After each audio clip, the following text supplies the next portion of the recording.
Good evening, friends. Tonight we journey back 2,000 years to ancient Rome, where marble splendor rose above streets thick with human waste, and where the same empire that built aqueducts to carry fresh water watched gladiators spill blood for entertainment. We'll walk through the cramped insulae where families huddled in fire traps 8 stories high, trace the philosophical musings of an emperor riding by lamplight between battles, and uncover the hidden mountains of broken pottery that tell stories of a million daily struggles. If these gentle wanderings through history help quiet your mind, consider tapping like and subscribe, and in the comments below, share what time zone you're drifting off in tonight. It never ceases to amaze me how many corners of the modern world gather here to explore the ancient one.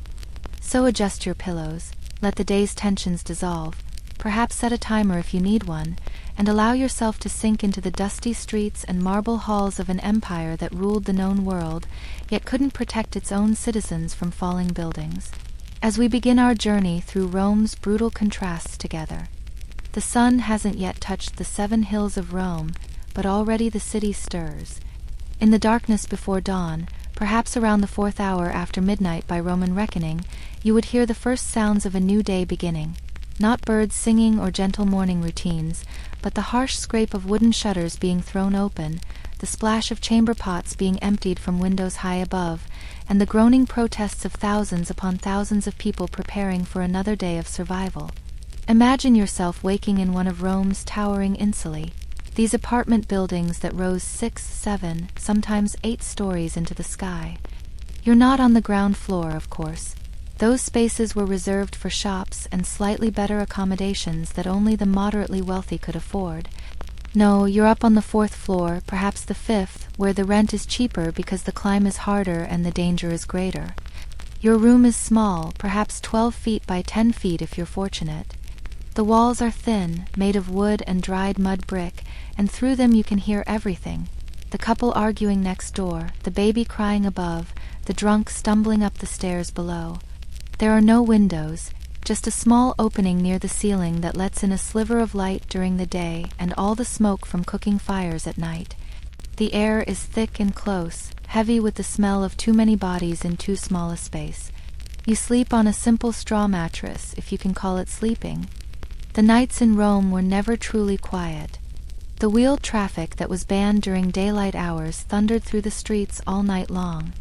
Ox carts loaded with supplies, construction materials, produce from the countryside, all of it had to move under cover of darkness to keep the narrow streets passable during the day. The wooden wheels on stone pavement created a constant rumble that shook the poorly constructed buildings. As you rise from your mattress, your first thought is of water. There's none in your room, of course. Running water was a luxury reserved for the wealthy and for public fountains. You'll need to make your way down those rickety wooden stairs, each step creaking ominously under your weight, to reach the street. The stairwells are completely dark. No oil lamps here, too dangerous in these tinderbox buildings. You feel your way down, one hand on the rough wall, counting the floors as you descend. The building sways slightly as you move. This is normal, terrifyingly normal. These insulae were built quickly and cheaply by landlords who cared more about maximizing rental income than ensuring safety. The famous architect Vitruvius wrote extensively about the poor construction of these buildings, foundations that were too shallow, walls that were too thin, materials that were substandard. Building collapses were so common that the Emperor Augustus had to impose a height limit of 70 feet, though this was often ignored. Finally reaching the street level, you step out into the pre-dawn chaos of Rome. Even in the darkness, the streets are not empty. Slaves are already moving through the shadows, beginning their master's business. Bakers have been working for hours already, their ovens glowing orange in the darkness.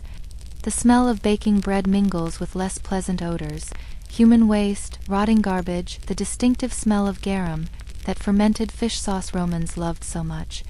The nearest public fountain is 3 blocks away. You join the line of people waiting with their clay jars and wooden buckets. These fountains, fed by the great aqueducts, were the lifeline of the city. Rome had more fresh running water than any city would have again until the modern era. but that water had to be collected, carried, and carefully rationed. A family might make do with 3 or 4 trips to the fountain each day. Water for drinking, for cooking, for the most basic washing. As you wait in line, you observe your fellow Romans beginning their day. Most are dressed simply, in rough tunics of undyed wool. The toga, that symbol of Roman citizenship, is notably absent. Despite what later artwork might suggest, most Romans rarely wore the toga. It was expensive, difficult to clean, cumbersome to wear, and required a skill to drape properly. It was reserved for formal occasions, for court appearances, for religious ceremonies. In daily life, a simple tunic was far more practical. The man in front of you is a fuller. You can tell by the smell of urine that clings to his clothes. Fullers used human urine to clean and whiten cloth, collecting it from public latrines and even placing jars on street corners for passers-by to contribute. It was honest work, essential work, but work that marked you immediately by its distinctive odor. Behind you, a woman balances a baby on her hip while managing 2 water jars. She looks exhausted already, and the day has barely begun. With your water collected, you make the climb back to your room. 4 flights of stairs with a heavy jar. This will be the first of several trips today. Back in your room, you prepare your morning meal. For most Romans, this is simple fare. Perhaps a piece of yesterday's bread, if you were fortunate enough to save some. Maybe some olives, some cheese if you could afford it. Many Romans of modest means subsisted largely on grain, distributed monthly by the state. The grain dole, the annona, was one of Rome's most important institutions. By the time of Augustus, over 200,000 Roman citizens received free grain distributions. This wasn't charity, not exactly. It was a careful political calculation. A hungry population was a dangerous population. The phrase "bread in circuses" wasn't just a saying, it was policy. Keep the people fed and entertained, and they would tolerate almost anything. But grain alone doesn't make a meal. It needs to be ground into flour, mixed with water, formed into loaves or porridge. Most Romans didn't have ovens in their rooms, too dangerous in these wooden fire traps. Instead, you might take your grain to a commercial baker, paying a small fee to have it made into bread. Or you might make a simple porridge over a small brazier, always watching carefully that the flames don't spread. Fire was the constant terror of life in the insulae. These buildings were disasters waiting to happen. Wood frame construction, oil lamps for light, braziers for heat, no fire breaks between buildings. When a fire started, it spread with terrifying speed. The Great Fire of 64 AD, during Nero's reign, burned for 6 days and destroyed huge swaths of the city. But you didn't need a citywide conflagration to lose everything. Small fires broke out constantly. A knocked-over lamp, an unattended brazier, a cooking fire that got out of control. Rome did have a fire brigade, the vigiles, created by Augustus. 7,000 men divided into 7 cohorts, each responsible for 2 of Rome's 14 districts. They patrolled at night, watching for fires but also functioning as a sort of police force. They carried buckets and axes, demolition tools to create fire breaks. But in those narrow streets, with those tall buildings packed so close together, their effectiveness was limited. Often the best they could do was contain a fire, stop it from spreading to the next block. As the sun rises properly now, painting the sky above Rome a dusty pink, you prepare for your day's labor. Perhaps you're a construction worker, one of thousands building and rebuilding this eternal city. Or maybe you work in one of the many shops at street level, a bakery, a fullery, a metalworking shop. The lucky few had trades, carpenters, masons, scribes. Most simply had strong backs and empty bellies. The Roman workday typically began at sunrise and continued for about 6 hours. This might sound pleasant compared to modern standards, but remember, there were no weekends as we know them. The Roman calendar had market days every 8 days and various religious festivals throughout the year, but the concept of a regular day of rest was foreign. You worked when there was work, and when there wasn't, you didn't eat. Making your way through the streets to your place of employment is an adventure in itself. Roman streets were narrow, most no more than 15 feet wide, some much less. They were not laid out in any logical grid, except in the newer sections of the city. Instead, they twisted and turned, following ancient property lines and geographical features. Getting lost was easy, even for natives. The streets are already crowded. Rome at its height held over 1 million inhabitants, crammed into a space of about 13 square miles. The population density was staggering, perhaps 70,000 people per square mile in the poorer districts. For comparison, modern Manhattan has about 27,000 per square mile. The crowds pressed in from all sides, slaves carrying loads, merchants hawking wares, children darting between legs, beggars calling for alms. And everywhere, the waste. Despite having one of the most advanced sewer systems in the ancient world, the Cloaca Maxima, most of Rome's inhabitants had no direct access to it. The Great Sewer mainly served public buildings and the homes of the wealthy. For everyone else, waste management was a more primitive affair.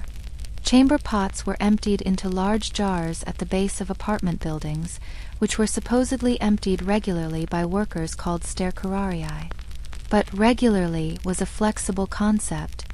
Often these jars overflowed, their contents spilling into the streets. The law technically prohibited throwing waste from windows, but laws in reality were different things. The practice was common enough that there were specific legal provisions for what happened when someone was injured by falling waste. If you could identify which window it came from, you could seek compensation. If not, you were simply out of luck. Walking close to buildings was therefore dangerous, but walking in the middle of the street meant dodging the carts and animals. The sounds of the city assault you from all directions. Merchants shouting their wares, hammers ringing in metalworking shops, the squeal of pigs being driven to market, children crying, dogs barking, construction workers calling to each other. The Romans complained constantly about the noise. Seneca, who lived above a public bathhouse, wrote extensively about the cacophony. The grunts of exercising men, the slap of massage, the splash of people jumping into pools, the calls of food vendors, the shouts of people having their body hair plucked. If you work in construction, your destination might be one of the many building sites around the city. Rome was constantly building, rebuilding, renovating. The Emperor Augustus famously claimed he found Rome a city of brick and left it a city of marble, but that was only true for the monumental public buildings. For most Romans, life remained firmly in the realm of brick, wood, and mud. Construction work was hard and dangerous. You might be hauling blocks of stone, mixing concrete, climbing rickety scaffolding. Roman concrete was a marvel of engineering, a mixture of lime mortar, volcanic ash, and aggregate that actually grew stronger over time. But working with it was backbreaking. Carrying loads of material up ramps, spreading and leveling it before it set, all under the scorching Roman sun. The Roman construction site was a complex organism. At the top were the architects and engineers, often Greek or trained in Greek methods. Below them, the skilled craftsmen, masons, carpenters, painters, mosaicists, and at the bottom, the vast army of unskilled laborers, many of them slaves, who did the heavy lifting, literally. Moving blocks of marble that weighed tons, raising them into position with cranes powered by human treadmills. Safety equipment was essentially non-existent. No hard hats, no safety harnesses, no protective equipment of any kind. Falls from scaffolding were common. Crushed fingers and toes a daily occurrence. More serious injuries meant the end of your working life, and with no social safety net, likely starvation. Unless you belonged to a collegium, one of the trade associations that provided a form of primitive insurance, members paid dues, and in return received support if injured, and a proper burial when they died. If you worked in a shop, your day was different but no less challenging. Perhaps you're in a bakery, where the work started long before dawn. Roman bakers were essential workers, so important that they were eventually forbidden from changing professions. The ovens had to be heated, a process that took hours. The grain had to be ground in huge millstones, often turned by donkeys walking in endless circles, or by slaves if animals weren't available. The heat in a bakery was overwhelming. The ovens, once hot, stayed hot all day. In summer, the temperature inside could become unbearable.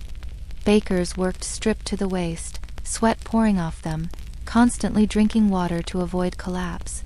The work was repetitive and exhausting, mixing dough, kneading it, shaping loaves, tending the ovens, all while serving customers and watching for thieves.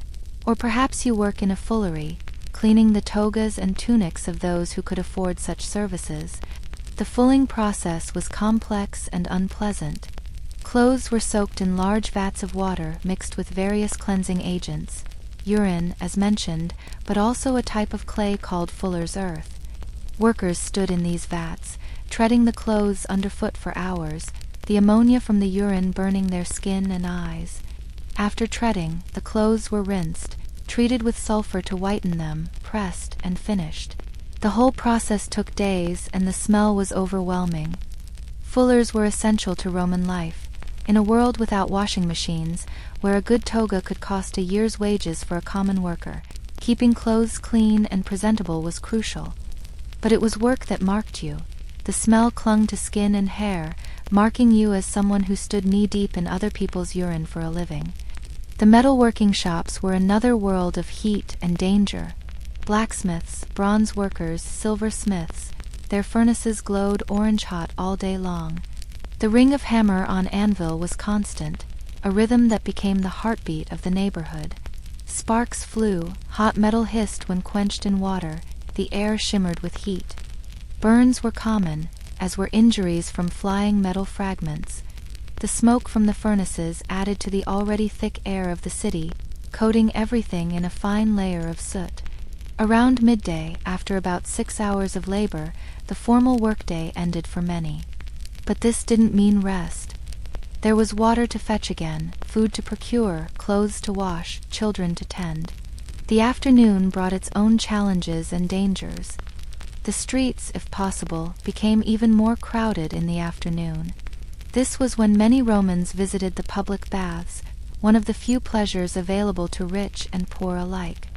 For a small fee, sometimes waived on holidays or paid for by wealthy patrons seeking political favor, you could enter a world of relative luxury. Hot pools, cold pools, steam rooms, exercise yards. The baths were more than just places to get clean. They were social centers where news was exchanged, deals were made, relationships cultivated. But even the baths had their hierarchies and dangers. The best times, the cleanest water, were reserved for the wealthy. By the time the poor could enter, usually in the late afternoon, the water had been used by hundreds of bodies. The Romans had no understanding of germs, no chlorination, no real filtration. The water was changed periodically, but periodically could mean weekly or even less frequently. Skin diseases, eye infections, and other ailments spread readily in these warm, moist environments. The public latrines were another necessity of urban life. These communal toilets, often attached to bathhouses, were social spaces where Romans sat side by side, conducting business and conversation while attending to bodily needs. Privacy was not a concept that applied here. A channel of running water carried waste away, while a shallow channel in front provided water for the communal sponge on a stick that served as toilet paper, shared by all users, rinsed between uses but never truly clean. Food shopping in the afternoon was an exercise in careful economy. Most Romans couldn't afford to shop at the Macellum, the covered market where fresh meat and fish were sold. Instead, they relied on small neighborhood shops, street vendors, and taverns. A piece of bread, some olive oil, perhaps some garum to add flavor, onions or leeks if they were cheap. Meat was a luxury for special occasions. Most protein came from legumes, lentils, chickpeas, beans.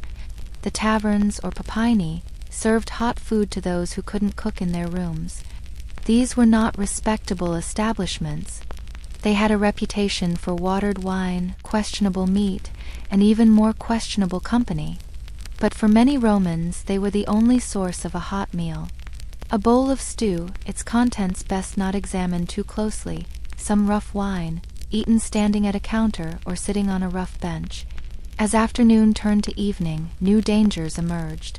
Rome had no street lighting except for the occasional torch outside a wealthy home or important building. As darkness fell, the streets became the domain of thieves and worse. The vigilas patrolled, but they couldn't be everywhere. Wise Romans hurried home before full darkness, barricading themselves in their rooms. But the insuli at night brought their own terrors. Every sound might be a fire starting. Every creak might be the building beginning to collapse. These fears were not unfounded. Building collapses were common enough that there was a specific term for it: ruina. Sometimes it was gradual, cracks appearing in walls, doors that wouldn't close properly, ominous groaning sounds. Sometimes it was sudden, hundreds of tons of brick and timber cascading down without warning. The poet Juvenal wrote extensively about the dangers of Roman streets. In his third satire, he describes the various ways a Roman could die simply walking through the city: struck by falling pottery, crushed by a cart, hit by waste thrown from windows, stabbed by thieves, or burned in one of the frequent fires. He wasn't exaggerating for effect. These were real, daily dangers that every Roman faced. Sleep, when it finally came, was often interrupted. The noise never truly stopped. Even when the wheeled traffic ended at dawn, there were still the sounds of your neighbors: arguments, crying children, amorous activities conducted with little regard for thin walls.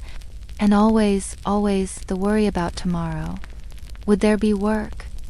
Would the building still be standing? Would the grain distribution be on time?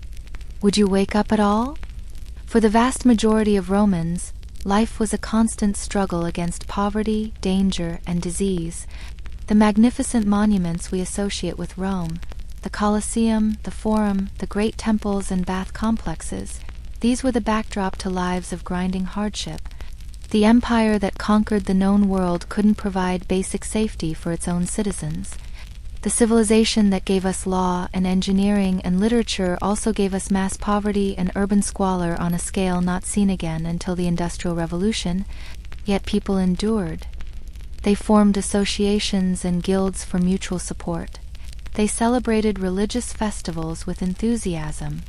They took pride in being Roman citizens, even as that citizenship guaranteed them little beyond free grain and brutal entertainment. They raised families in single rooms, built businesses from nothing, created communities in the most unlikely circumstances. This was the reality of daily life for perhaps 90% of Rome's population.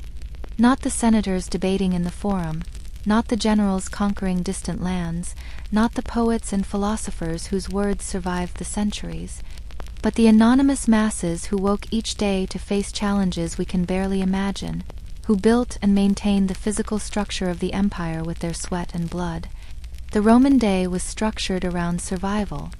From the pre-dawn wake to fetch water, through the morning's labor, the afternoon's errands, and the evening's retreat from dangerous streets, every moment required vigilance. Every decision could mean the difference between eating and starving, between shelter and homelessness, between life and death. Consider the cognitive load of such an existence. Constantly calculating. Can I afford bread today, or should I save for tomorrow? Is that creaking sound normal, or is the building about to collapse? Is that crowd ahead celebrating or rioting? Should I risk the streets after dark or go hungry? Every choice carried weight, every mistake could be catastrophic. And yet, this was considered normal. This was civilization at its height, or so the Romans told themselves. They had running water when most of the world didn't. They had free grain distribution, a welfare system unmatched in the ancient world. They had public entertainment, baths, fountains, markets. By the standards of their time, many Romans lived better than their counterparts in other lands. But by our standards, the squalor is almost unimaginable. The overcrowding that would make modern slums seem spacious. The casual acceptance of violence and death. The complete absence of what we would consider basic sanitation. The constant, grinding poverty that crushed spirits as surely as falling buildings crushed bodies. The afternoon sun begins its descent behind the Palatine Hill, casting long shadows through the narrow streets, and as the 7th hour approaches, the formal workday draws to its close. The hammering from the metalworking shops gradually ceases.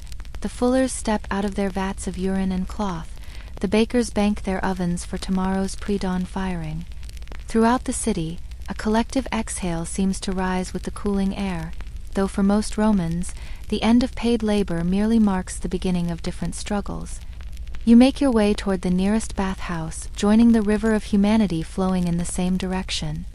The public baths in late afternoon are a democracy of flesh.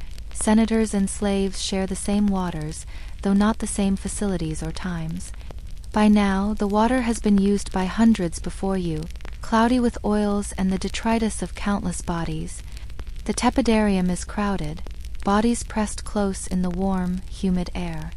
The caldarium, even more so, steam rising from pools where men sit shoulder to shoulder, their conversations echoing off the vaulted ceilings. The exercise yards are still busy with those who can afford the luxury of fitness. You watch them through the archways, their bodies gleaming with oil, wrestling or lifting weights while you and your fellow workers simply try to scrape the day's grime from your skin with a strigil, if you could afford to buy one, or borrowing one that's been used by dozens already today. As evening approaches, the dinner hour arrives, but dinner for a common Roman bears no resemblance to the elaborate cena of the wealthy. While patricians recline on couches, attended by slaves who cut their food and pour their wine, you return to your tiny room with perhaps a piece of bread, some olives, a bit of cheese if fortune smiled today. Many don't even have that luxury. They crowd into the papyni, those disreputable taverns where the wine is watered, the meat's origin is questionable, and the company is rough. The sounds of the city change as darkness falls. The wheeled traffic that was banned during daylight begins to rumble through the streets. Ox carts laden with supplies, construction materials, goods from the countryside. The wooden wheels on stone create a thunder that shakes the insulae to their foundations. Sleep becomes a battle against noise, against worry, against the thousand small terrors of Roman night. In your room, you lie on your straw mattress, listening to the building creak and groan around you. Through the thin walls come the sounds of your neighbors, arguments, lovemaking, children crying, someone coughing with that wet, persistent sound that speaks of illness that might spread through these packed quarters like fire through dry wood. Tomorrow you'll wake before dawn and begin again. Fetching water, seeking work, dodging waste and wheeled traffic, counting coins, watching for fires, surviving another day in the eternal city. This was Rome, not the marble and glory of memory, but the sweat and struggle of reality, where a million souls crowded together in the shadow of monuments, living lives of quiet endurance, their stories written in soot and worn stone, forgotten by history but essential to empire's function. The year is 170 AD, and along the frozen banks of the Danube River, in what is now Slovakia, a tent glows softly with lamplight against the bitter winter darkness. Inside, a man of 49 years sits hunched over a wax tablet, his breath visible in the cold air, writing by the flickering light of oil lamps. His fingers are stiff from the cold, his body aches from another day in the saddle, and somewhere in the distance, the sounds of a military camp settling for the night drift through the leather walls. This is Marcus Aurelius, Emperor of Rome, and he is writing philosophy. It seems an impossible scene. The most powerful man in the known world, commander of over 150,000 soldiers, spending his precious few quiet moments not planning battles or counting treasure, but examining the nature of virtue, duty, and death. Yet this was Marcus Aurelius's reality for the last decade of his life. Ruling an empire from horseback, fighting Germanic tribes along the frontier, all while composing what would become known as the Meditations, one of the most influential works of Stoic philosophy ever written. Marcus was never meant to be emperor. Born in 121 AD as Marcus Annius Verus, he was the nephew of Emperor Antoninus Pius's wife, Faustina. His early life was one of privilege but not power. His father died when he was 3, and he was raised by his grandfather, a 3-time consul and influential senator. From childhood, Marcus showed an unusual seriousness and dedication to learning that caught the attention of Emperor Hadrian. Hadrian, that most Greek of Roman emperors, saw something special in the boy. When Marcus was 17, Hadrian essentially arranged his future, requiring his successor Antoninus Pius to adopt both Marcus and another boy, Lucius Verus. This adoption placed Marcus directly in line for the throne, a position he accepted with characteristic gravity but little enthusiasm. He would later write that he had to be compelled to move into the imperial palace. For 23 years, Marcus served as Antoninus's apprentice in the art of governance. These were the peaceful years, the height of the Pax Romana, when the empire's borders were secure and internal strife was minimal. Marcus spent these decades in Rome, learning law, administration, and the thousand subtle skills required to manage an empire spanning from Britain to Mesopotamia. He attended Senate meetings, judged legal cases, corresponded with provincial governors. All the while he pursued his true passion, philosophy. His philosophical education had begun early, introduced to Stoicism at age 12. His teachers included Epictetus, the former slave whose discourses on ethics and virtue profoundly shaped Marcus's worldview. The central tenet of Stoicism, that virtue is the only true good, that external circumstances cannot harm the inner self, that we control our reactions even when we cannot control events, these became the foundation of Marcus's character. When Antoninus died in 161 AD, Marcus became emperor alongside his adoptive brother Lucius Verus. It was an unprecedented arrangement, two emperors ruling as equals. Marcus handled the civil administration while Lucius took command of the military. For 8 years this partnership functioned surprisingly well, until Lucius died of plague in 169, leaving Marcus to rule alone. And almost immediately everything began to fall apart. The Antonine plague, possibly smallpox, swept through the empire, killing millions. Some historians estimate it claimed a quarter of the population in affected areas. Trade routes collapsed, farms were abandoned, entire towns depopulated. The army, packed into close quarters, was especially hard hit. Some legions lost more than half their strength to disease. Meanwhile, Germanic tribes beyond the Danube, sensing weakness, began pressing against the frontier. Marcus, the philosopher who had spent 40 years preparing for rule through study and contemplation, found himself forced to become a soldier. In 168 AD, he left Rome for what would essentially be the rest of his life, campaigning along the Danube frontier in what became known as the Marcomannic Wars. For a man who wrote extensively about accepting fate with equanimity, it must have been a bitter irony to spend his final years not in peaceful contemplation but in the mud and blood of endless warfare. The conditions on the frontier were harsh beyond modern comprehension. Winter temperatures plunged well below freezing. The Roman camps, while organized with typical efficiency, offered little comfort. Marcus slept in a leather tent barely warmer than the outside air. His daily routine began before dawn with reports from scouts and centurions. Days were spent moving with the army, inspecting fortifications, judging military tribunals, negotiating with tribal leaders. And yet, in the few quiet hours between evening reports and exhausted sleep, Marcus wrote, not for publication, never intending anyone else to read his words. These were private reflections, exercises in Stoic practice, reminders to himself of how to live virtuously despite circumstances that would break most men. The impediment to action advances action. What stands in the way becomes the way, he wrote, transforming military obstacles into philosophical lessons. His meditations reveal a man constantly struggling to live up to his own principles. How much trouble he avoids who does not look to see what his neighbor says or does, he reminds himself, even as his position required him to know everything about everyone. Waste no more time arguing what a good man should be. Be one, he writes, the frustration evident even through translation and centuries. The Germanic wars were not glorious conquests but grinding campaigns of attrition. The tribes would raid Roman territory, then melt back into their forests. Roman armies would pursue, only to be ambushed in unfamiliar terrain.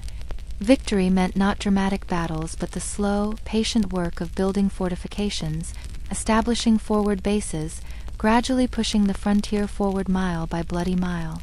Marcus spent months at a time in the fortress of Carnuntum, on the Danube in modern Austria, coordinating this glacial advance.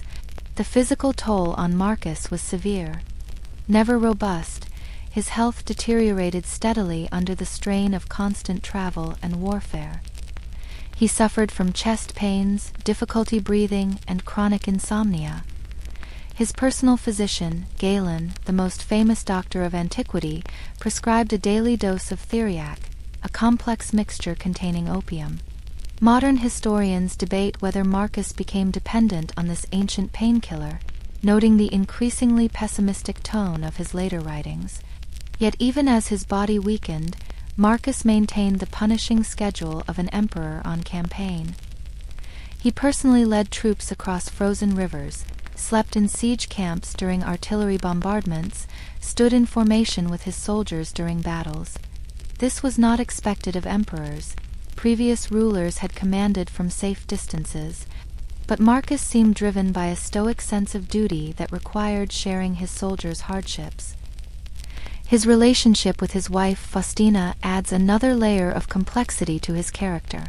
While Marcus was freezing on the Danube, Faustina was in Rome, where rumors constantly swirled about her alleged infidelities. Some historians claimed she had affairs with gladiators, others that she conspired with potential usurpers. Yet Marcus's private writings show only affection for her. When she died in 175 AD, he had her deified and founded a charity for orphan girls in her name. Perhaps the greatest tragedy of Marcus's life was his son Commodus. Here was a man who wrote extensively about virtue, duty, and the importance of education, whose own heir rejected everything he stood for. Commodus accompanied his father on campaign, but showed no interest in governance or philosophy. He preferred the arena, famously fighting as a gladiator, shocking Roman sensibilities. Marcus surely saw his son's character but had no better alternative. The principle of hereditary succession was too strong. The contrast between father and son could not be starker. Marcus wrote, "What we do now echoes in eternity." Commodus would later rename Rome Colonia Commodiana after himself. Marcus spent nights pondering justice and virtue. Commodus spent them in debauchery that scandalized even jaded Roman aristocrats. Marcus reluctantly accepted power as a duty. Commodus reveled in it as a playground. In his final years, Marcus achieved significant military success. By 175 AD, the Danube frontier was largely secure. The Germanic tribes had been pushed back, client kingdoms established, the border fortified. But victory brought no peace. Revolts in Syria, renewed pressure from Parthia, and always, the plague continuing its deadly work. The empire was holding, but barely. The winter of 179 to 180 AD found Marcus once again at the fortress of Vindobona, modern Vienna. He was 58 years old, exhausted, probably addicted to opium, commanding yet another campaign against yet another tribal confederation. His breathing was labored, his famous mental clarity increasingly clouded. On March 17, 180 AD, he called Commodus to his bedside. We don't know what passed between father and son in those final hours. Did Marcus try one last time to instill some wisdom in his heir? Did he know he was leaving the empire to a monster? His last recorded words were to the tribune of the guard. When asked for the night's password, Marcus replied, "Go to the rising sun, for I am setting." Even in death, the philosopher emperor reached for metaphor. Marcus died that night, probably of plague, though some historians suspect Commodus hastened his end. The army mourned genuinely. This emperor had shared their hardships, their dangers, their frozen watches on the frontier. The Senate deified him immediately. But the empire he had held together through sheer force of will and stoic determination began unraveling almost immediately under his son's chaotic rule. The 12 years of Commodus's reign would see the careful work of the Antonine dynasty destroyed. The competent administrators Marcus had appointed were replaced with sycophants and gladiators. The treasury Marcus had carefully managed despite the costs of plague, and war was squandered on games and spectacles. The philosophical principles Marcus had tried to embed in governance were abandoned for personal gratification and arbitrary cruelty. Yet Marcus's true legacy was not political but philosophical.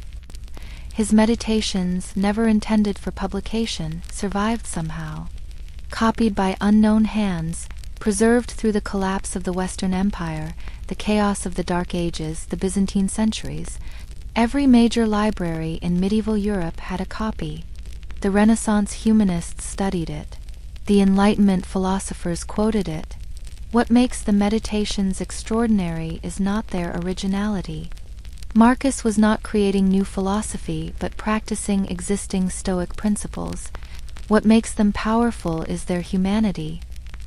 Here is the most powerful man in the world struggling with the same doubts, frustrations, and fears that plague us all. "Today I escaped anxiety," he writes, or "No, I discarded it because it was within me, in my own perceptions, not outside." Reading Marcus's words, we see a man trying desperately to be good in impossible circumstances, leading armies while preferring peace, judging criminals while believing in human dignity, wielding absolute power while knowing that power corrupts.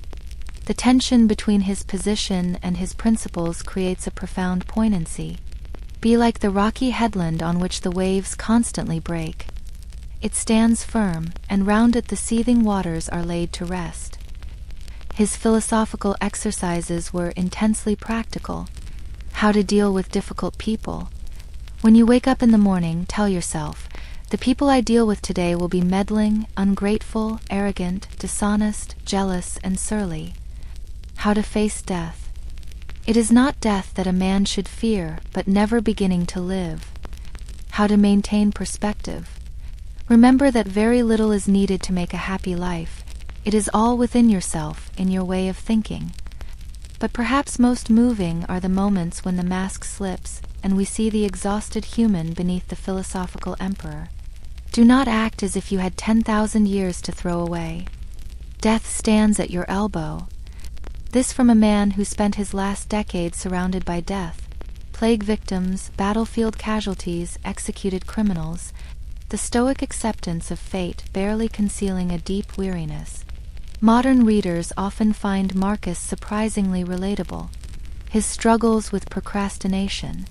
At dawn, when you have trouble getting out of bed, tell yourself, "I have to go to work as a human being."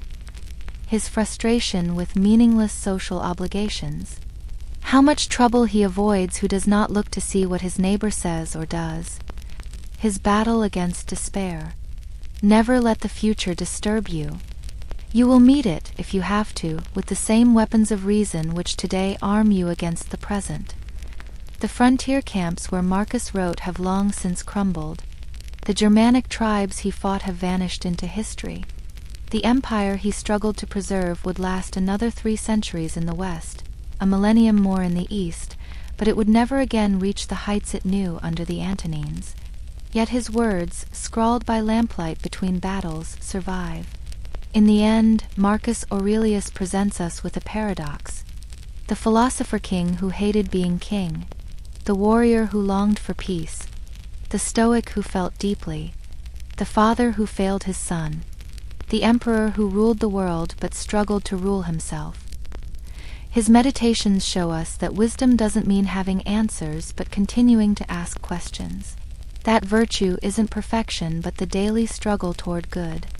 Consider the scene once more. The aging emperor in his freezing tent, writing by flickering lamplight while a barbarian army prowls the darkness beyond the Roman lines. He writes not of victory or glory but of patience, kindness, and acceptance.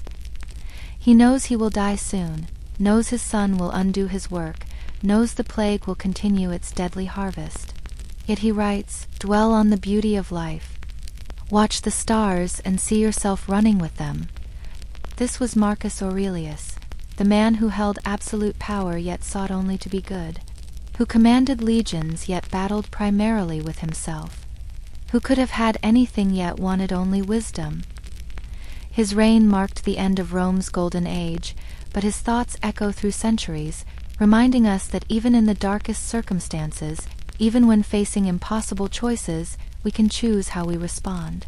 We can choose to seek virtue. Southeast of the Aventine Hill, rising from the plains near the Tiber River, stands a peculiar monument to Roman consumption. A hill that shouldn't exist, a mountain made entirely of broken pottery. Monte Testaccio, they call it today, from the Latin word testa, meaning pottery shard. But this is no natural formation. This artificial hill, standing 150 feet high and covering 220,000 square meters, is composed of an estimated 53 million broken amphorae, olive oil containers, to be precise, carefully stacked and organized over 3 centuries of systematic disposal. To understand Monte Testaccio is to understand the hidden machinery that kept Rome alive, the vast, largely invisible infrastructure that moved food, water, and waste through a city of 1 million souls. Behind the marble facades and beneath the grand forums lay a network of logistics more complex than anything the world would see again until the Industrial Age. And at the heart of this network was the humble amphora, the shipping container of the ancient world. Imagine yourself standing at the base of this strange mountain on a typical day in the 2nd century AD. Ox carts arrive in steady procession from the nearby portus, Rome's artificial harbor, and from the river docks where barges unload their cargo. Each cart carries broken amphorae, specifically those that held olive oil from Baetica, modern-day Andalusia in Spain.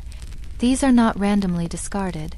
Each piece is carefully placed, layered with lime to neutralize the rancid oil residue and prevent the formation of unstable pockets. The amphorae that built Monte Testaccio were called Dressel 20s, after the German scholar who first catalogued them. Each one could hold about 70 liters of olive oil and weighed 30 kilograms empty.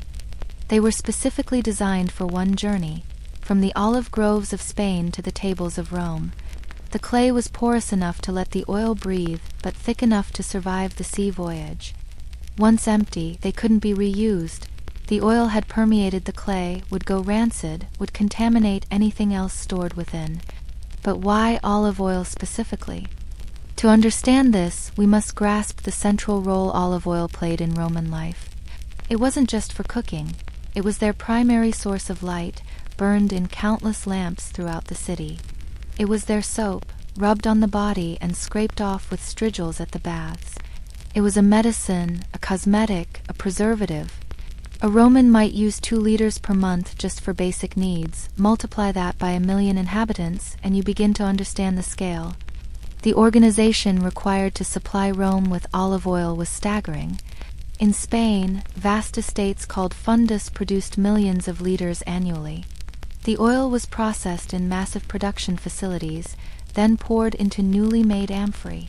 Each amphora was stamped with detailed information: the estate where the oil originated, the name of the merchant, the weight of the oil, the name of the imperial inspector who verified the contents, even the names of the workers who carried it to the ships. These stamps, preserved in the millions on Monte Testaccio's shards, provide an extraordinary window into Roman commerce. Modern archaeologists have reconstructed entire trade networks from these broken pieces.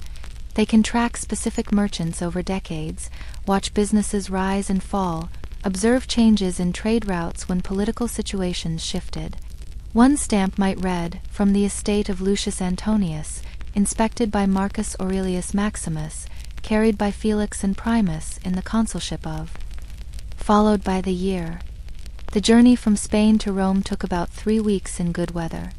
The ships, some capable of carrying 10,000 amphorae, sailed along the coast to avoid open water. At Portus, Rome's hexagonal harbor built by Trajan, the amphorae were transferred to smaller boats for the journey up the Tiber, or they were loaded onto ox carts for the overland route. Either way, the logistics were precise. Delayed shipments meant shortages, spoilage meant loss, inefficiency meant hunger. Once in Rome, the oil was distributed through a network of warehouses and shops. The Porticus Aemilia, whose ruins still stand, was a massive distribution center over 500 meters long. Here, amphorae were stored in cool, dark conditions until needed. From there, smaller dealers would purchase oil for neighborhood distribution. The empty amphorae, now worthless but too numerous to simply discard, needed systematic disposal. This is where Monte Testaccio enters the story. Beginning around 140 AD and continuing until about 260 AD, the Romans developed this site as their primary disposal ground for oil amphorae. But this wasn't random dumping. The organization is remarkable.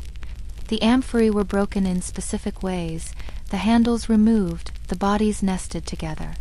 Layers of lime were spread to neutralize odors and create stability. Retaining walls were built to prevent collapse. Workers, likely slaves, spent their days arranging pottery shards with the care of masons building a wall. The scale becomes overwhelming when you consider the numbers. If Monte Testaccio contains 53 million amphorae, and each represents a single shipment of 70 liters of oil, that's approximately 3.7 billion liters of olive oil, consumed by one city over roughly 120 years. This represents only a portion of Rome's total consumption, as oil also arrived in skins and smaller containers, and not all amphorae ended up at Testaccio. But Monte Testaccio was just one visible peak of Rome's vast waste management system. Beneath the streets ran the Cloaca Maxima, one of the world's first sewer systems. Originally built in the 6th century BC as a drainage channel for the forum's swampy ground, by the imperial period it had evolved into a complex network of underground tunnels. Some sections were large enough to navigate by boat, which was occasionally necessary for maintenance. The Cloaca Maxima was an engineering marvel, but its reach was limited. It served primarily the forum, the campus martius, and the wealthy homes that could afford connection. For most Romans, waste management was far more primitive. Public latrines, the forica, dotted the city, perhaps 140 of them by the 4th century. These ranged from simple wooden seats over channels to elaborate marble facilities with fountains and frescoes. The management of human waste created an entire economy. The stercorii mentioned earlier collected waste from apartment buildings and public facilities. This waste wasn't simply disposed of, it was valuable. Roman farmers prized human manure for their fields, particularly for growing vegetables. Carts loaded with human waste left the city daily, heading for the market gardens that surrounded Rome. What went into the city as food came out as fertilizer, a cycle as old as agriculture itself. Urine had its own separate economy. The full ones, those cloth cleaners we encountered earlier, needed vast quantities for their work. Collection vessels called dolia were placed on street corners, and passers-by were encouraged to contribute. The Emperor Vespasian even instituted a tax on urine collection, leading to his famous quote when his son complained about the unsavory source of revenue. Pecunia non olet, money doesn't smell. But perhaps the greatest challenge in Rome's waste management was dealing with the dead. In a city of 1 million people, with high infant mortality, regular plague outbreaks, and no modern medicine, death was omnipresent. Estimates suggest 30,000 to 40,000 people died annually in Rome during the imperial period. That's roughly 100 corpses every single day that needed disposal. For the wealthy, death meant elaborate ceremonies and family tombs along the roads leading out of Rome. The Via Appia, lined with monumental tombs, showed the world your family's status even in death. But for the poor, which meant most Romans, death was as undignified as life. Many ended up in the puticuli, massive burial pits outside the city walls. These were essentially mass graves, where bodies were dumped unceremoniously, sometimes not even covered with earth. The puticuli were eventually closed by Augustus, who recognized the health hazard they represented. In their place, the Romans developed the columbaria, underground chambers with small niches for cremated remains. These were often run by burial societies, the collegia we mentioned earlier. Members paid monthly dues, and in return received a decent cremation and a small niche for their ashes. It was a form of burial insurance that gave even the poor some dignity in death. But not everyone could afford even this modest arrangement. The very poorest, the slaves who died without masters to claim them, the vagrants who expired in the streets, these ended up in places like the Campus Esquilinus, a potter's field where bodies were barely covered with quicklime and earth. Horace wrote of this place with horror, describing wild dogs and witches gathering bones under cover of darkness. The logistics of feeding Rome present another hidden infrastructure. 1 million people require enormous quantities of food daily. The grain ships from Egypt and North Africa are well documented, massive vessels carrying enough wheat to feed thousands for months. But grain was just the beginning. Vegetables from the market gardens surrounding the city, meat from as far away as Gaul, garum from Spain, wine from across the Mediterranean. The distribution system was remarkably sophisticated. The Portus complex included not just docks but massive warehouses, the Horia, designed specifically for different types of goods. Some had raised floors to prevent moisture damage to grain. Others had thick walls to keep oil cool. The Horia Galbana alone covered 225,000 square feet. These weren't just storage facilities but distribution centers, with offices for merchants, spaces for quality control, even primitive banking facilities. Consider the challenge of keeping food fresh in a world without refrigeration. Timing was everything. Live animals were driven into the city daily, kept in holding pens until slaughter. Fish was packed in snow brought from the mountains, an expensive luxury that only the wealthy could afford. Most Romans relied on preserved foods, salted meat, dried fruits, fermented fish sauce. The amount of salt required just for food preservation was staggering, requiring dedicated supply lines from coastal salt works. Water distribution was another invisible network that kept the city alive. The 11 aqueducts that supplied Rome are justly famous, delivering an estimated 300 gallons per person per day, a figure not matched again in Europe until modern times. But the aqueducts were just the beginning. Once water reached the city, it had to be distributed through a complex system of castella, distribution tanks, and pipes. The castella were essentially water towers, breaking the flow from the aqueducts into manageable pressure for distribution. From these, water flowed through pipes made of lead or terracotta to fountains, baths, and private homes. The system was gravity-fed, requiring precise engineering to maintain proper flow. Too much pressure and pipes would burst, too little and water wouldn't reach its destination. The management of this system employed thousands. The curators aquarum and their staff maintained the aqueducts. The plumbarii, plumbers, repaired pipes and managed connections. The aquarii monitored water levels and flow rates. There were even specialized slaves whose only job was to clear debris from fountain basins, ensuring continuous flow. But the water system also created its own waste challenges. The constant flow meant constant drainage. Storm water mixed with overflow from fountains, creating rivers in the streets during heavy rains. This water had to be channeled away, requiring another network of drains and sewers. Some streets had stepping stones to allow pedestrians to cross without wading through the murky flow. The public baths, those centers of Roman social life, were particularly intensive users of both water and fuel. A large bath complex like the Baths of Caracalla could accommodate 1,600 bathers at once. The water had to be heated, requiring enormous quantities of wood. The prefurnium, the furnace room beneath the baths, burned constantly. Slaves fed these fires day and night, tons of wood reduced to ash that then had to be removed and disposed of.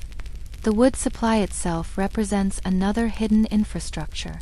Rome consumed forests worth of timber annually, for construction, for cooking, for heating the baths, for cremation. The Campus Martius alone, where mass cremations took place after gladiatorial games, could consume hundreds of cords in a single day.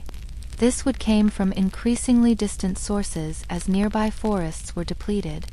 Barges loaded with timber crowded the Tiber, their cargo destined for lumber yards that occupied vast areas along the river. The organization required to manage just the bath system's needs was extraordinary. Consider that each major bath required not just water and wood, but also oil for the lamps, oil for the bathers to cleanse themselves, sand for the exercise yards, cloth for towels. The baths of Diocletian, the largest ever built, could accommodate 3,000 bathers.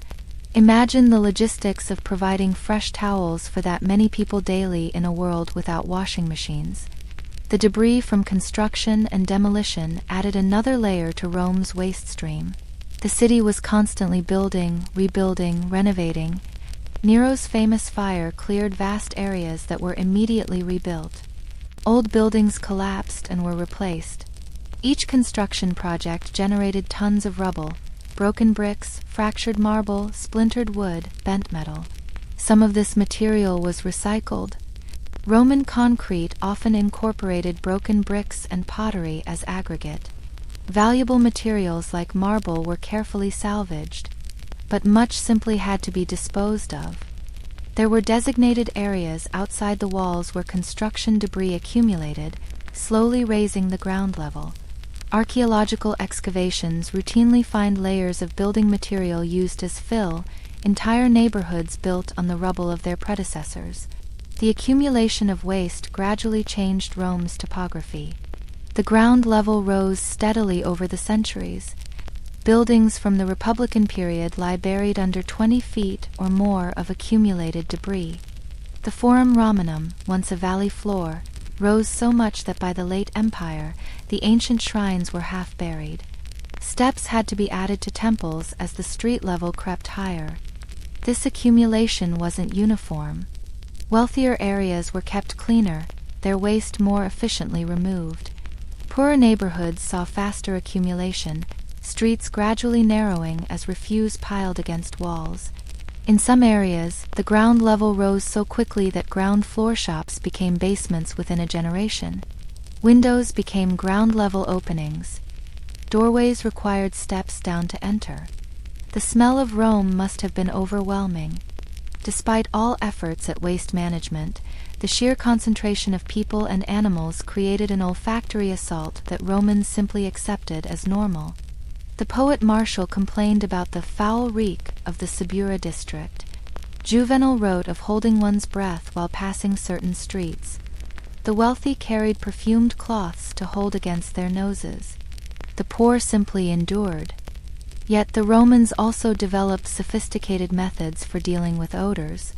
They burned incense in public spaces. They scattered flower petals during festivals. They used aromatic herbs in their homes. The public latrines often had channels of running water not just for waste removal, but to create air circulation. Some bath complexes had primitive ventilation systems, channeling air through underground passages to cool it. The animal waste presented its own monumental challenge. Rome required thousands of animals daily: oxen and donkeys for transport, horses for the military and racing, pigs and cattle for slaughter, chickens for eggs and meat. Each produced waste that accumulated in stables, stockyards, and streets. The amount was staggering. A single ox produces 40 pounds of manure daily. Multiply that by the thousands of draft animals working in the city, and you begin to grasp the scale. This animal waste, mixed with straw from stables, was actually valuable. Farmers from the surrounding countryside would come to the city specifically to collect it. They'd load their carts with this rich fertilizer and return to their fields. It was one of the few examples of waste becoming resource, a circular economy before the term existed. But the logistics of collection and transport meant that much still accumulated in the streets, mixing with mud after rain to create a thick, treacherous paste that coated everything. The tanneries along the Tiber added another layer to Rome's waste complexity. Leather production required enormous quantities of water and produced equally enormous quantities of contaminated runoff. The process involved soaking hides in lime to remove hair, then treating them with dung and urine to soften them, finally tanning them with tree bark. Each stage produced foul-smelling wastewater that flowed directly into the river. The smell from the tannery district was so powerful that property values nearby remained perpetually depressed. Consider too the waste from Rome's many industries. The Phalanaki produced water contaminated with human urine and fuller's earth. The dye works released water stained purple with murex, red with madder, yellow with saffron. Metal workers produced slag and ash. Potters generated broken pieces and failed firings. Glassmakers left behind cullet and furnace waste. Each industry had its refuse, and all of it had to go somewhere. The management of all this waste required an army of workers whose existence is barely recorded in history. Beyond the named professions like the stercorii and aquarii, there were countless unnamed slaves and freedmen whose entire lives were spent managing Rome's refuse. They swept streets, emptied cesspits, carried away dead animals, maintained sewers. They worked at night to avoid interfering with daytime traffic, invisible laborers keeping the city from drowning in its own waste. The eventual breakdown of these systems contributed directly to Rome's decline. By the 3rd century, as the empire faced crisis after crisis, the infrastructure that had been so carefully maintained began to fail. The aqueducts, damaged by siege and neglect, delivered less water. The sewers, clogged with centuries of accumulation, backed up more frequently. The organized disposal systems, dependent on stable administration and funding, gradually collapsed. The crisis of the 3rd century saw the empire nearly fragment completely, splitting into competing states. Trade networks that had brought goods from across the Mediterranean collapsed. The complex systems that had fed and cleaned the city of 1 million people could no longer function. The population of Rome itself began to decline, from over 1 million at its height to perhaps 100,000 by the 6th century. The infrastructure built for a megalopolis served an emptying city. Monte Testaccio itself tells this story in its layers. The careful organization of the early deposits gives way to more haphazard dumping in the later periods. The stamps on the amphorae, so detailed in the 2nd century, become simpler, then disappear altogether. The hill stops growing around 260 AD, not because Rome stopped importing oil, but because the organized system of disposal had broken down. The vast trade networks that had sustained Rome's consumption gradually contracted. The Spanish estates that had supplied olive oil were disrupted by barbarian invasions. The Egyptian grain shipments became irregular, then ceased. The complex financial instruments that had enabled long-distance trade became worthless as currency was debased. Rome, which had consumed the products of 3 continents, increasingly relied on its immediate hinterland. What remained of the waste management systems became increasingly localized and primitive. The great sewers still functioned but were rarely maintained. Private cesspits replaced public latrines. Waste accumulated in abandoned buildings. The Forum itself, once the gleaming heart of empire, saw its pavement covered with accumulated earth and debris. By the medieval period, cattle would graze where senators once debated. Yet fragments of Rome's waste infrastructure survived and influenced later civilizations. Medieval cities studied Roman sewers when designing their own drainage. Renaissance engineers excavated ancient pipes to understand water distribution. Even today, parts of the Cloaca Maxima still function, carrying storm water through channels first laid 2,500 years ago. Monte Testaccio stands today as a strange monument to consumption and organization. Now covered with grass and trees, it's become a park where modern Romans picnic on summer evenings.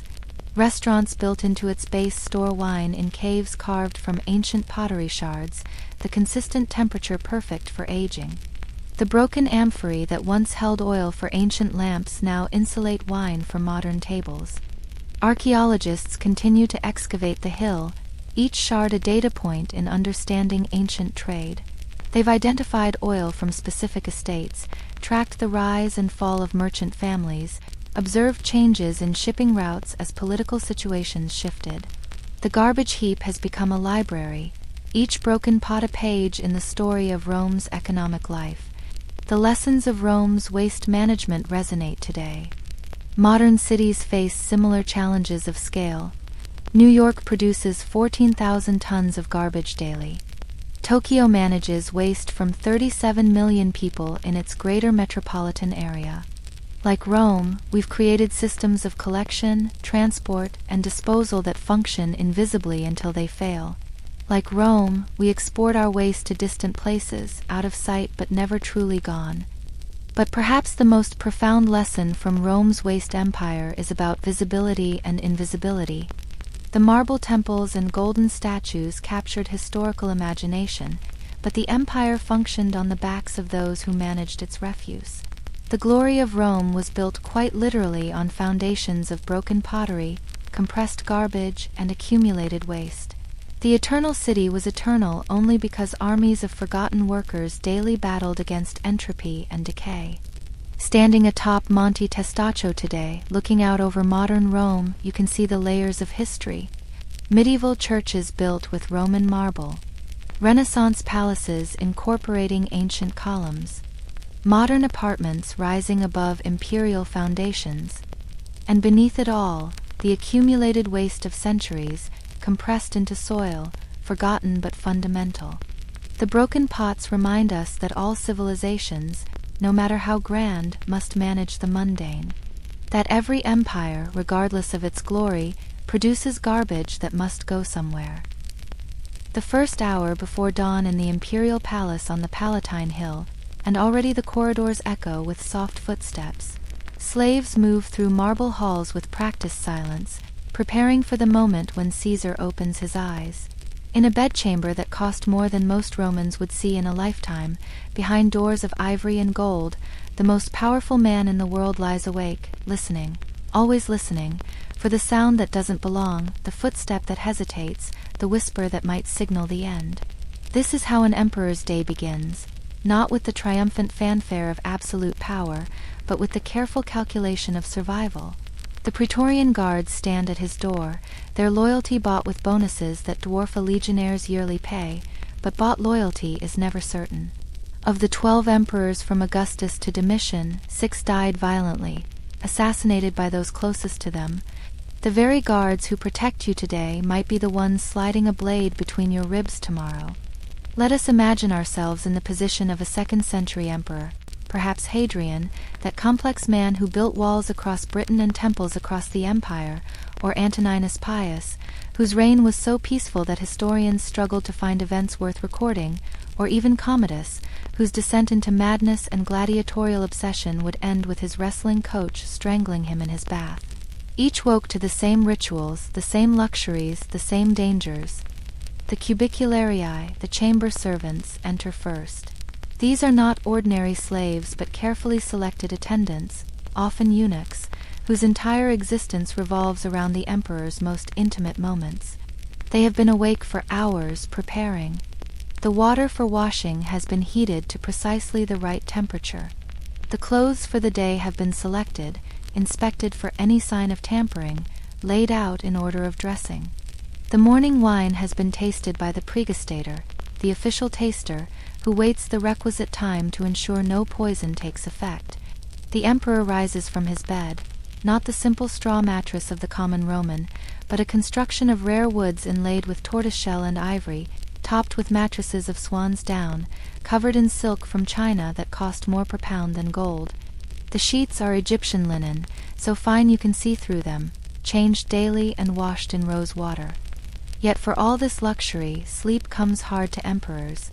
Marcus Aurelius wrote of lying awake wrestling with problems of state. Caligula wandered the palace corridors at night, talking to the moon. The morning ablutions begin with a precision that would seem obsessive to modern eyes, but were essential in a world where appearance was power. First, the gentle washing with warm water scented with oils from Arabia. Slaves, each trained in one specific task, attend to different parts of the imperial body. One washes the feet, another the hands, another the face. The water is changed between each stage, always warm, always scented, always poured from silver vessels that have been polished until they gleam like mirrors. Then comes the barber, the tonsure.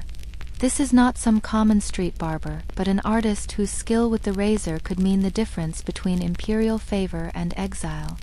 The morning shave was a ritual of trust and vulnerability. The emperor must bare his throat to a blade, must sit perfectly still while sharp metal scrapes across his skin. Many emperors developed close relationships with their barbers. They were among the few who could touch the imperial person without suspicion. The historian Suetonius tells us that Augustus was so fearful during his shave that he used the time to dictate letters, keeping his mind occupied while the blade worked. Commodus, paranoid even by imperial standards, reportedly singed his own beard with hot coals rather than trust a barber. The skill required was extraordinary. Roman razors were not the refined steel of today, but iron blades that needed constant sharpening. One slip could scar the imperial face, a mistake that might cost the barber his life. After shaving comes the careful arrangement of hair. Each emperor had his distinctive style, replicated in thousands of statues across the empire. Nero favored elaborate curls that required hours of preparation.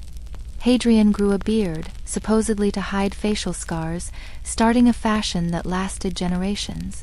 The process involved heated irons for curling, oils for shine, powders for color.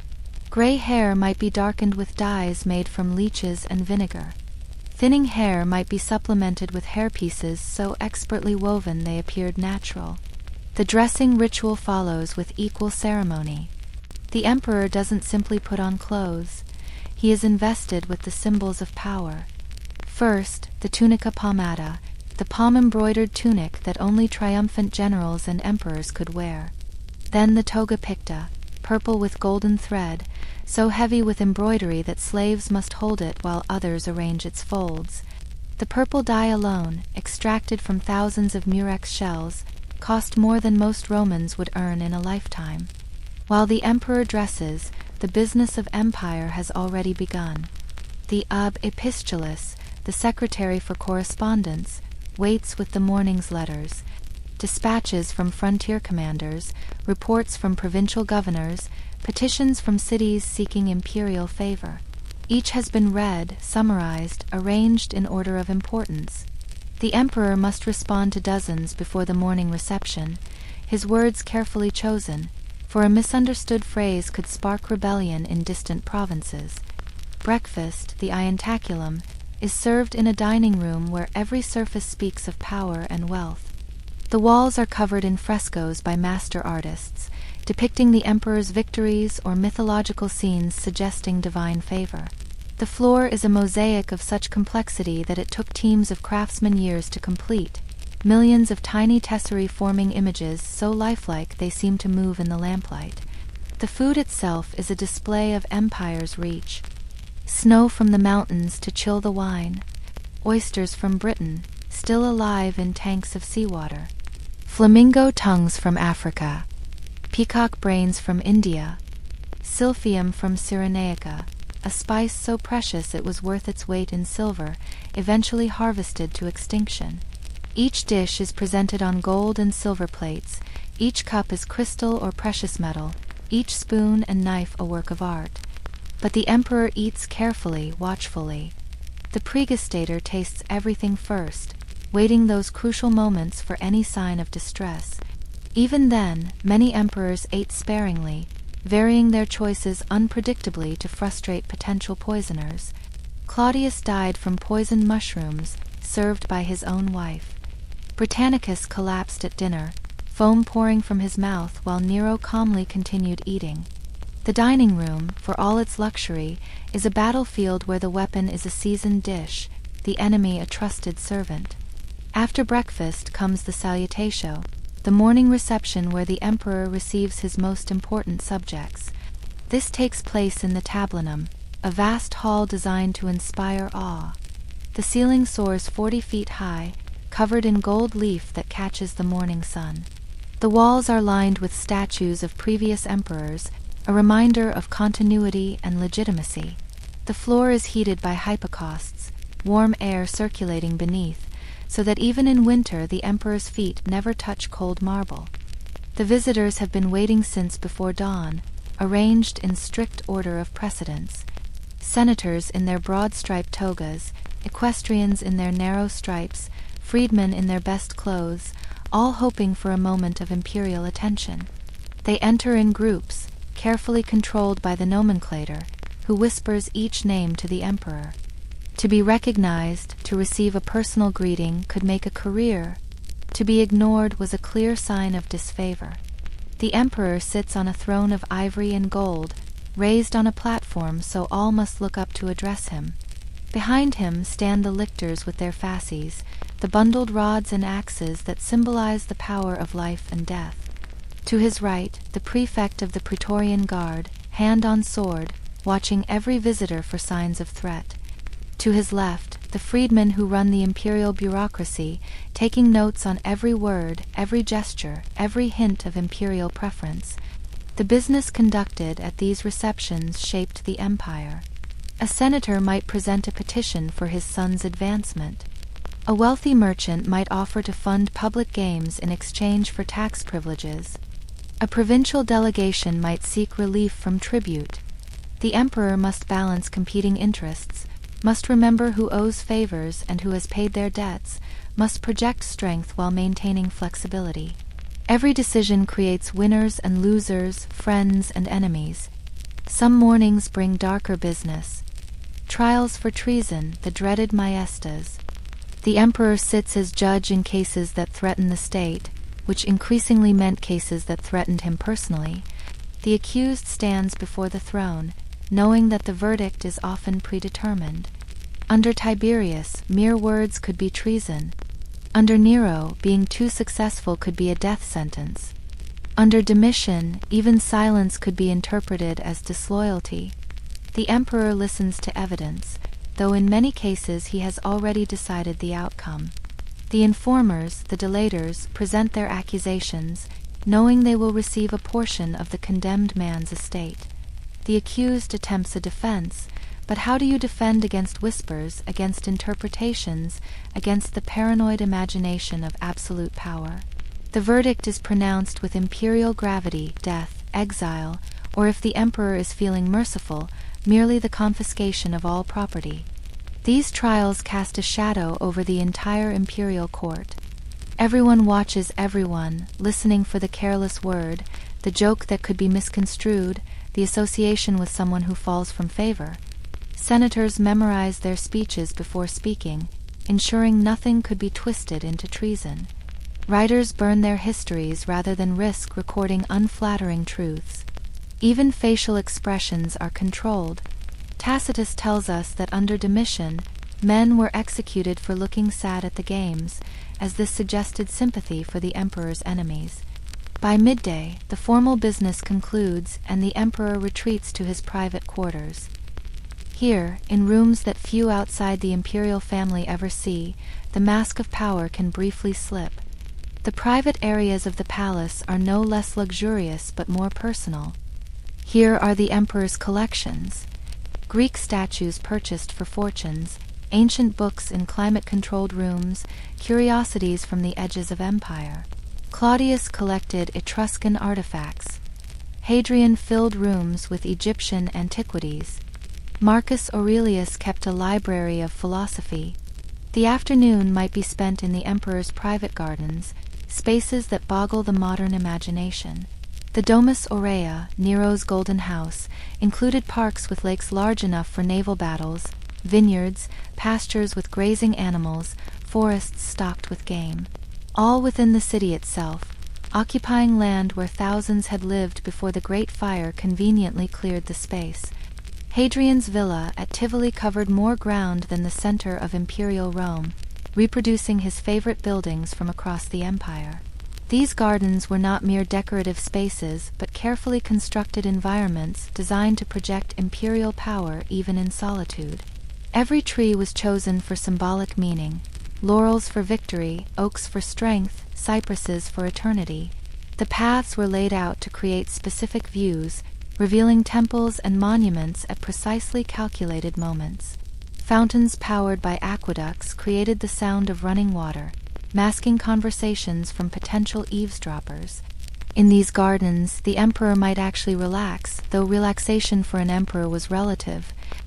He might practice rhetoric with Greek tutors, maintaining the education expected of a Roman aristocrat. He might exercise, though carefully, aware that physical weakness could be interpreted as general weakness. He might read dispatches in the shade of imported trees, or dictate letters to secretaries who trailed him at a respectful distance. Some emperors used their afternoons differently. Caligula disappeared into private rooms with his sisters, emerging with stories that shocked even jaded Romans. Nero practiced his singing, convinced he was an artist despite reviews that were positive only because negative ones meant death. Commodus trained with gladiators, learning the moves that he would later display in the arena, scandalizing the senatorial class. Each emperor's afternoon revealed their true nature, freed briefly from the morning's formal constraints. The emperor's private pleasures were limited only by imagination and the borders of empire.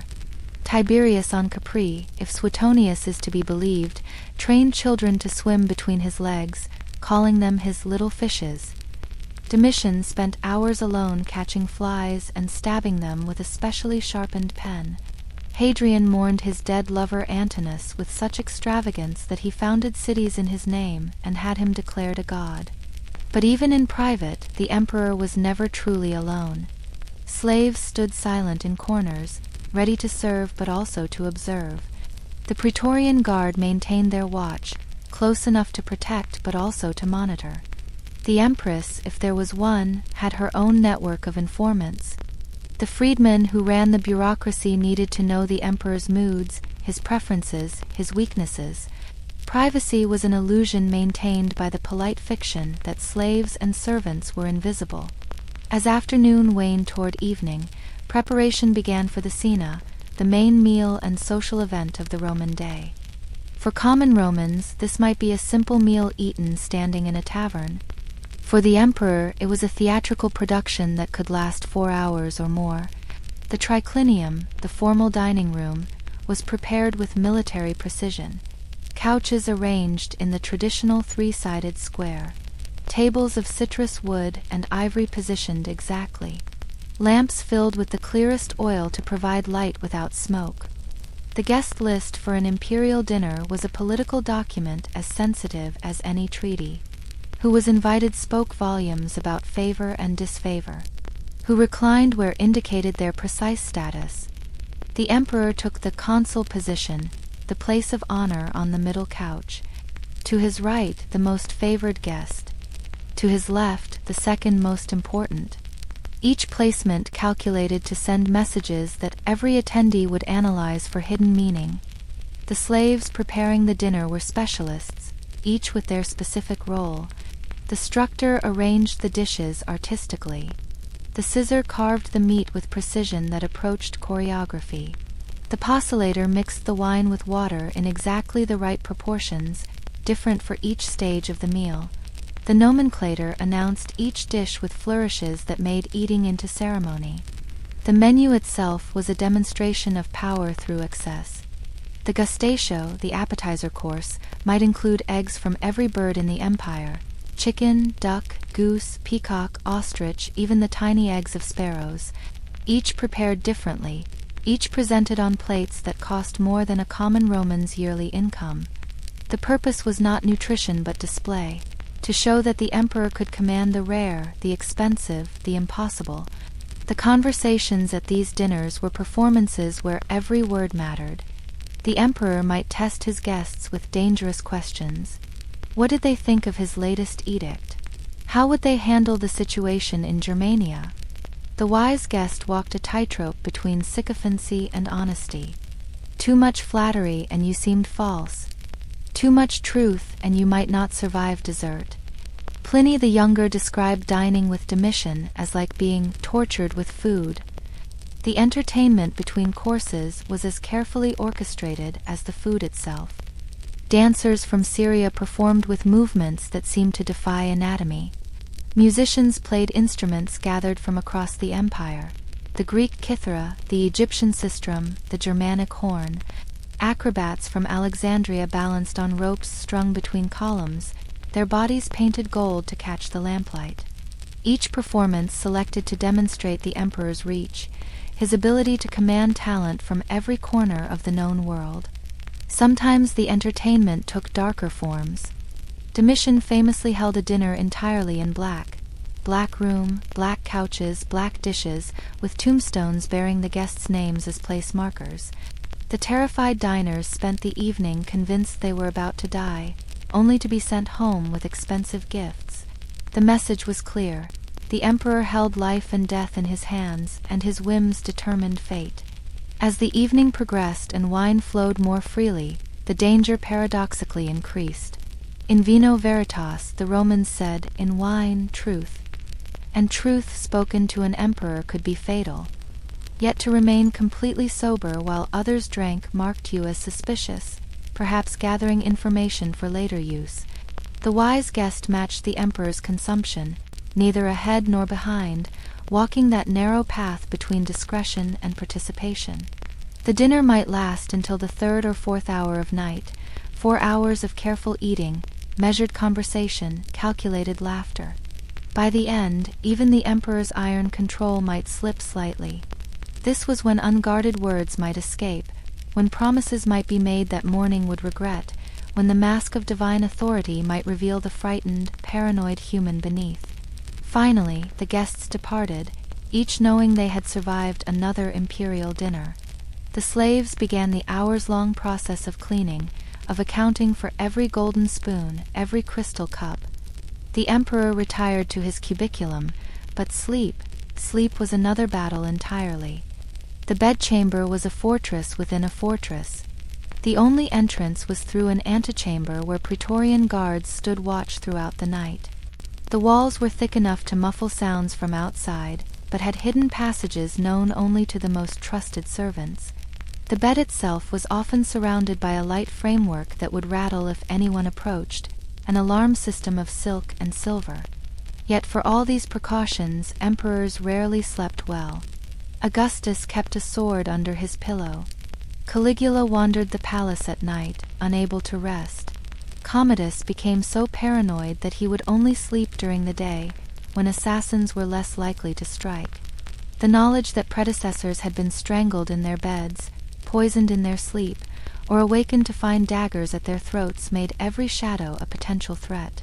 In the darkness, the emperor lay listening to the sounds of the palace, the distant footsteps of guards, the whisper of wind through marble corridors, the settling of ancient stones. Every unexpected sound might signal the beginning of the end.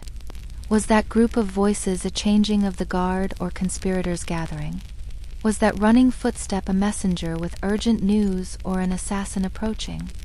And in those dark hours, perhaps the emperor reflected on the price of absolute power, the friends who had become enemies, the family members who plotted against him, the simple pleasures forever denied. He could command legions but couldn't trust his own guards. He could order the death of thousands but couldn't guarantee his own survival until dawn. He ruled the known world but was prisoner in his own palace, trapped by the very power he wielded. This was the reality of imperial life, luxury beyond imagination shadowed by fear beyond reason, every pleasure tainted by suspicion, every comfort undermined by danger. The man who could have anything could trust nothing. The ruler of millions was the loneliest man in Rome. As dawn approached and survived another night, the cycle would begin again. The slaves would enter, the rituals would commence, the mask of power would be donned once more. Another day of absolute authority and absolute paranoia, of commanding an empire while fearing everyone within it. Until that inevitable day when the paranoia proved justified, when the guards turned, when the wine was poisoned, when the emperor joined his predecessors in death, making room for the next man to climb the throne and begin his own descent into the golden cage of power. And so, dear listener, our journey through the eternal city draws to its close. We've walked the narrow streets before dawn with laborers fetching water from fountains, stood in frozen camps along the Danube as an emperor philosopher wrote by lamplight, climbed the strange mountain of broken pottery that tells the story of an empire's appetite, and reclined uneasily at imperial dinners where every bite might bring death. Rome shows us that the past was not simpler, merely different in its complexities. Where we worry about mortgage payments, they worried about building collapse. Where we fear job loss, they feared slavery. Where we check our phones constantly, they watched for fires constantly. The anxieties change, but anxiety itself remains, as permanent as those ancient stones that still line the Via Appia. Think of those million souls who woke each day in the Insuli, their lives so different from ours yet fundamentally the same. They loved their children, worried about money, sought small pleasures where they could find them. They laughed at jokes we wouldn't understand, cried at losses we can't imagine, hoped for futures that, for most, would never come. Their names are lost, their faces forgotten, but their humanity echoes across the centuries. Marcus Aurelius, writing his meditations in that freezing tent, reminds us that even absolute power cannot protect us from the fundamental struggles of being human. His words, meant only for himself, have comforted millions because they speak to universal truths. That life is brief, that suffering is inevitable, that how we respond to circumstances matters more than the circumstances themselves. The emperor who commanded legions couldn't command his own anxiety, couldn't force himself to sleep, couldn't make his son virtuous, just like us. The infrastructure of Rome, those hidden systems we explored, tells us that every civilization rests on foundations we rarely consider. Today, as then, armies of invisible workers keep our cities functioning. They empty our garbage, maintain our sewers, deliver our food, clean our spaces. We notice them only when systems fail, when garbage piles up, when water stops flowing. The Romans, at least, had Monte Testaccio as a monument to their consumption.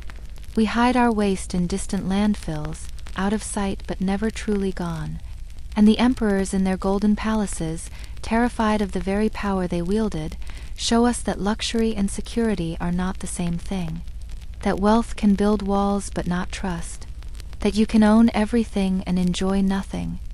The most powerful men in the ancient world spent their nights afraid of shadows, their days afraid of words, their lives afraid of living. Perhaps there's comfort in our ordinary problems, our mundane concerns, our lack of absolute power.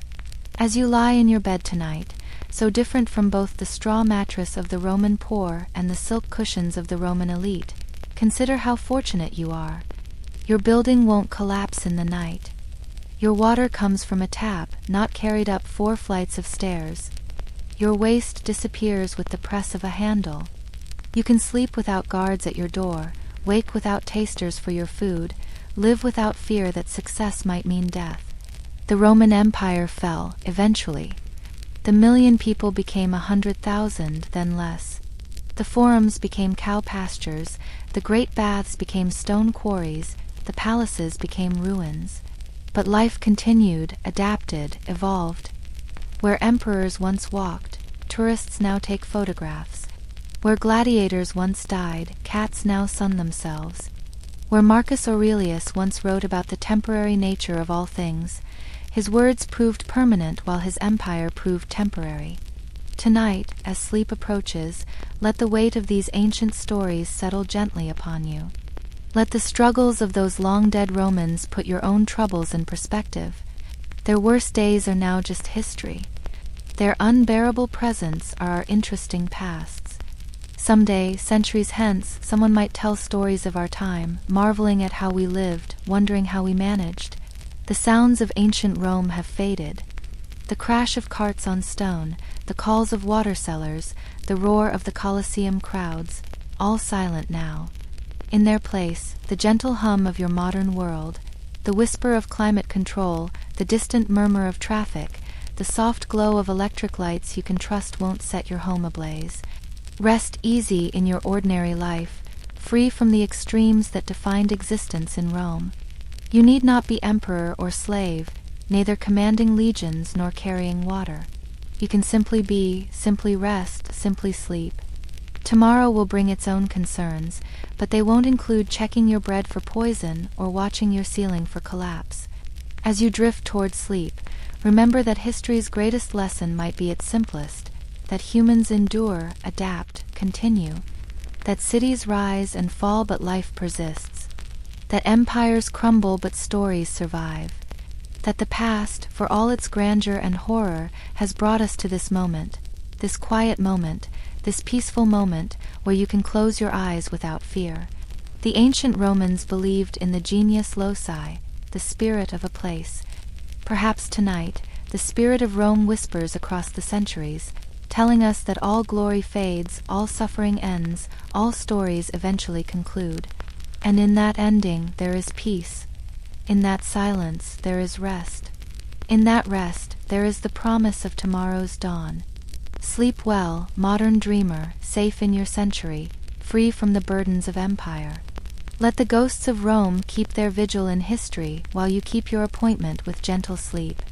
The aqueducts are dry, the forums are empty, the emperors are dust, but you are here, you are safe, you are drifting now toward dreams.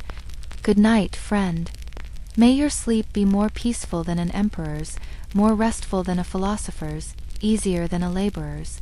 May you wake refreshed to a world where water flows from taps, where buildings stand firm, where bread needs no taster. The eternal city sleeps eternally now, and so, perhaps, should you,